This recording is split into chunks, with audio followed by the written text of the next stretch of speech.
The caw of a rooster is heard in the distance, its proud reverberations announcing the dawn of a new day. As heavy-laden eyes open with the light of a bright Sunday morning, turning his head from the glare of the window, his eyes focused on his own image. The shocking sights of seeing his face, reflected back, jolts him to full consciousness. For an instant he's frozen in terror, as the large, oversized, crystalline eyes of a doll stares from under the covers, its nose nearly touching his. Young Perkins instantly leaps from the bed, throwing the covers. He stands to his feet. The hideous thing forces him back against the shelves.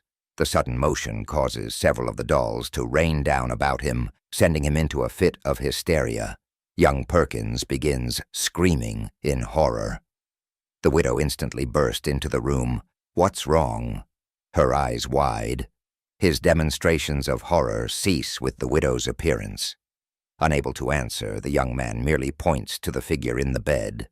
"Oh my, is that what all the fuss was about? I put that there last night to keep you company. She's my favorite. Her name is Betsy."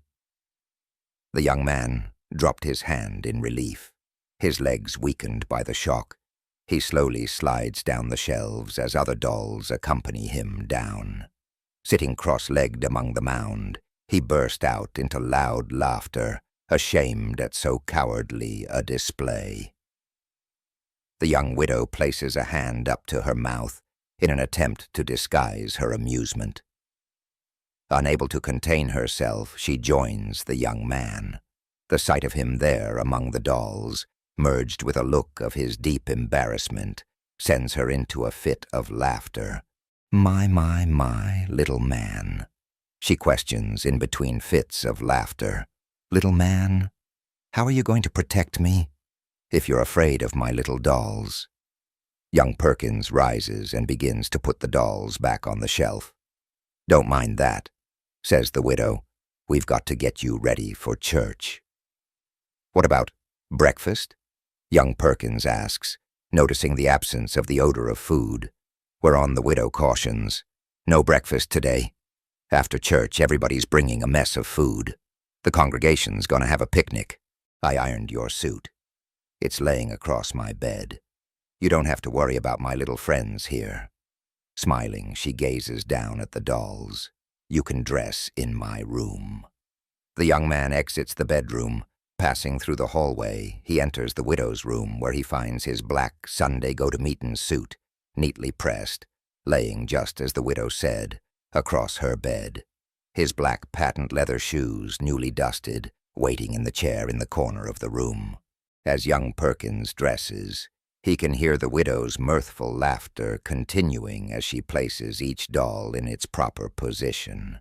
Young Perkins emerges from the widow's bedroom and is greeted with a peck on the cheek, followed by a pleasant smile. Taking a few steps back, she carefully examines the youth, turning him about, this way then that she voices her pleasure at his appearance. "That's my little man. That's the way a fella ought to look. Now you just stay nice and neat like that. Don't go making no mess now, just to sit in the living room while I dress." Young Perkins dutifully follows the widow's advice. He enters the living room. Seated comfortably in an easy chair, his eyes running the length of the wall, he coolly examines the photos of the widow's former husbands. His mind reflects back on the unnatural circumstances of their demise. Thinking to himself, he recalls overhearing the old Negroes speaking in hushed tones. They softly, quietly, affrightedly brought up the conjure woman, and how each and every man had somehow in one way or another been overshadowed by her presence. Now in Mississippi, how could a pack of ravenous wolves rip a man to shreds in broad daylight on an open country road, and there be no witnesses? He remembered the elders questioning the manner in which the second husband died, a man falling to his death being mangled by the wheels of a passing locomotive was no uncommon thing. Back then, many men rode the rails, as did the widow's second husband. His limbs didn't reveal any signs of the wheels of a locomotive. His mangled body bore the ungodly marks of something evil, something demonic, something inhuman. With an index finger placed to his temple, young Perkins re-examines the fate of the widow's third husband. The waters of the Musky River were, indeed, at times, extremely treacherous. It had taken the lives of countless victims, fishermen, swimmers, those that merely wished to launder their clothing. While on the surface it appeared calm, its bottom held branches, limbs of trees, and other bits of flotsam and jetsam. So having lost her husband in the muddy waters of the Musky River wasn't particularly an unnatural fate. But like his two predecessors, he had sadly found himself a victim of the dreadful shadow of the Conjure Woman. Whether or not her old walking stick was indeed the secret of her monstrous powers, young Perkins was determined to discover. After church services were over, after the baptismal ceremony, during the picnic, the young man would use all of his persuasive powers to convince his pal Kevin to accompany him through the fields, through the gloom of night, through the miry morass. A mad request indeed, to ask one's friend to brave the deadly perils of cottonmouths, copperheads, water moccasins, rattlers, and gators. It was more than urgent. It was a thing that had to be done. The Conjure Woman, like the hideous tree, had claimed too many lives. The sound of the bedroom door opens. The young widow emerges, finely dressed in a white cotton dress, short white cotton gloves, a pair of shoes, also white with little pink flowers. That, along with the wide-brimmed white hat with matching flowers trimmed along the rim, made her the very appearance of a Sunday afternoon. "How do I look?" she asked as she slowly turns, presenting herself for display. "You look just fine." The smile on the young man's face revealing the moment's mood.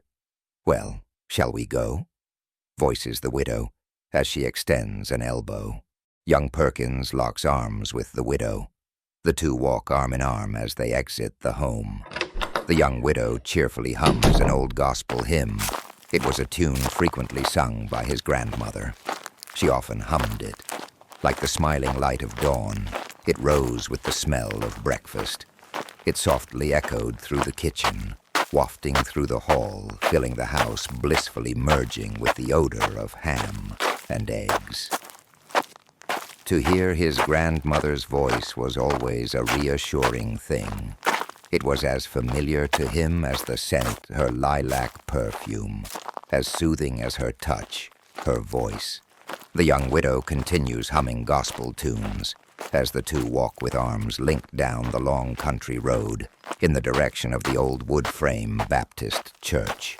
"Oh my, we're late," the widow exclaimed, with a bit of alarm. In the near distance, the sound of singing echoes from the wood-frame church.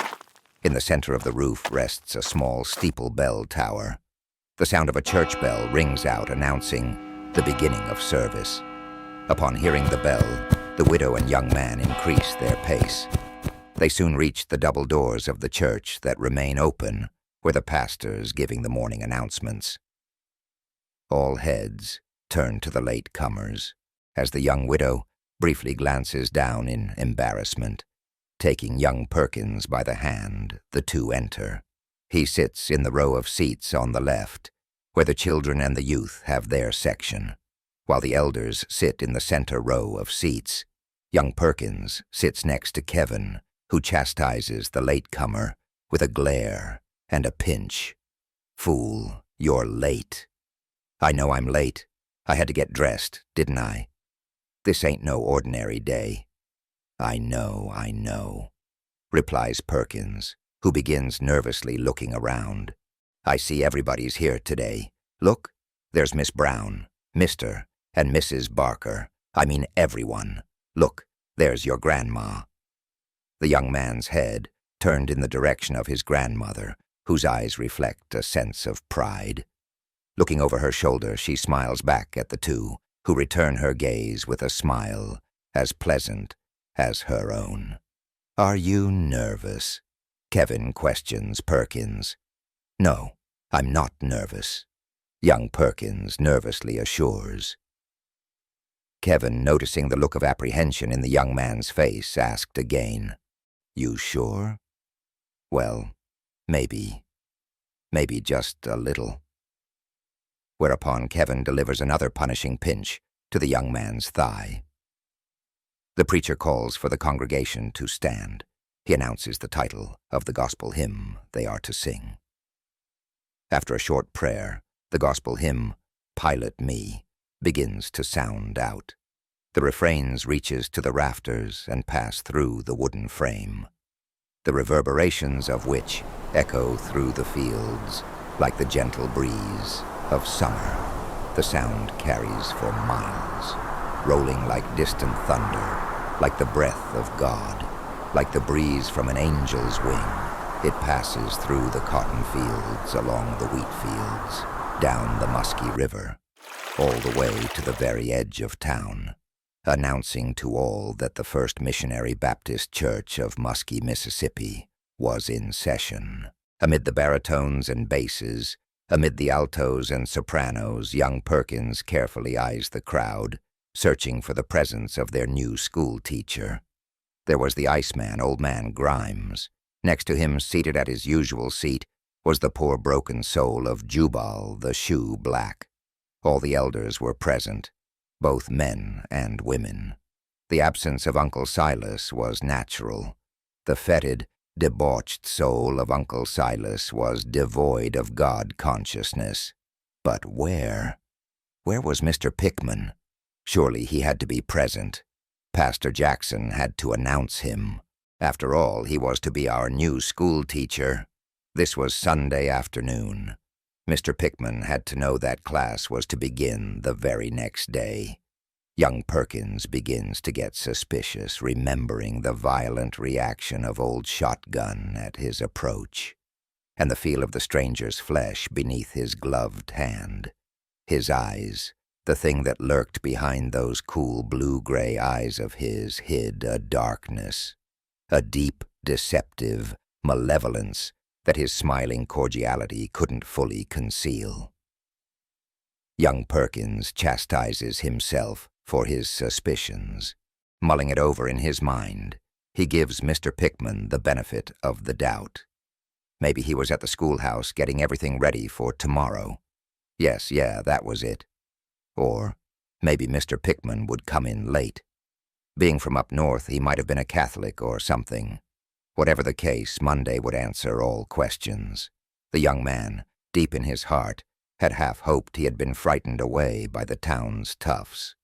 Or if the young man was really lucky, the stranger had, perhaps, may have had a misstep and fallen into the Musky River, there to find a watery grave. For young Perkins, tomorrow would take care of itself. While today was his baptism. That is, he and Kevin's. Kevin's sisters had all been baptized. They, along with their mother and the widow Hazel, had been, so to speak, dunked in the soul-cleansing waters of the muddy, Musky River. As the congregation continues in songs of praise, his eyes fall on that of Bessie May, her face reflecting a certain grace, a hopeful joy ringing out sincere praises of gratitude for her son's safety. Young Perkins grinds his teeth. His face forms an ugly grimace to see her grateful spirit so cruelly deceived. The hymns of praise at an end. The congregation sits to listen to the pastor's oratory.